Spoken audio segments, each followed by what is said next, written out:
Concernant la place des 4 jours de Genève dans le calendrier international, comment est-ce qu'on peut la situer? Au niveau des 4 jours de Genève, on se situe en fait en course UCI classe 1. Donc on est juste situé en dessous des épreuves Coupe du Monde. C'est un rendez-vous important qui est très bien situé dans le calendrier piste. À fin novembre, il y a les 6 jours de Gand en Belgique qui ont eu lieu la semaine passée où ils viennent de terminer dimanche. Et il y a des coureurs justement qui vont pouvoir venir chez nous la semaine d'après.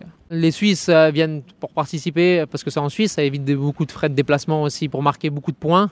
Et on a aussi à même d'essayer les premières sélections pour les championnats du monde qui ont lieu l'année prochaine. Ça permet de marquer des points pour la nation pour se qualifier justement pour ces épreuves. Concernant la piste elle-même, les caractéristiques de la piste, qu'est-ce que vous diriez? Nous, on a la chance ici justement à Genève d'avoir une piste qui est courte. Elle fait 166 mètres. On a 56 degrés d'angle au maximum en fait du virage. C'est une piste qui est très nerveuse et très technique. Donc ça permet justement à nos coureurs locaux un peu d'avoir un avantage par rapport à la concurrence internationale où d'habitude les épreuves de championnat du monde ou Jeux olympiques sont des épreuves sur des vélodromes de 250 mètres. C'est plus difficile en fait sur les petites pistes comme ça, c'est très technique. Donc en fait on va avoir une vraie différence qui va se faire au niveau technique et pas physique. Donc c'est beaucoup le placement pour les sprints qui va jouer, le placement en course, si on est positionné bien à la corde ou pas, qui va faire la différence et moins un peu du côté physique comme on pourrait retrouver sur un grand vélodrome. Bien sûr le placement est primordial, qu'on soit devant ou à l'arrière du peloton, qu'on puisse doubler juste au bon moment. Parce qu'il suffit qu'on n'a pas le chemin de corde. Sur un tour de piste, c'est 4 mètres de différence.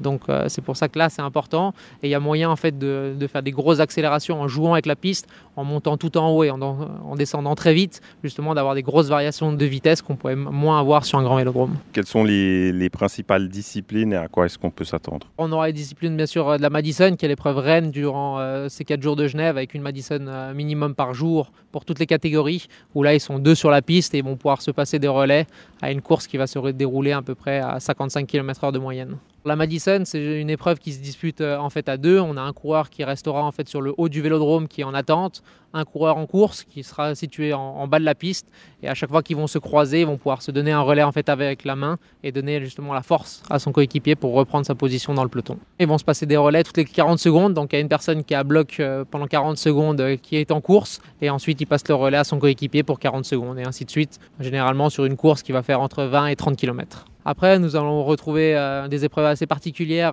qui sont le tour lancé. C'est un tour lancé où c'est soit seul ou à 2, où le but c'est d'aller le plus vite possible sur un seul tour. On a des épreuves de scratch qui se déroulent généralement sur la distance de 10 km. Le premier qui passe la ligne gagne la course. Ou des courses au point, où ça c'est une addition de points qui va se faire tous les 10 tours. Où on aura une note de classement justement avec 5, 3, 2 et 1 point. Et à la suite de ça, ça va nous faire le classement général.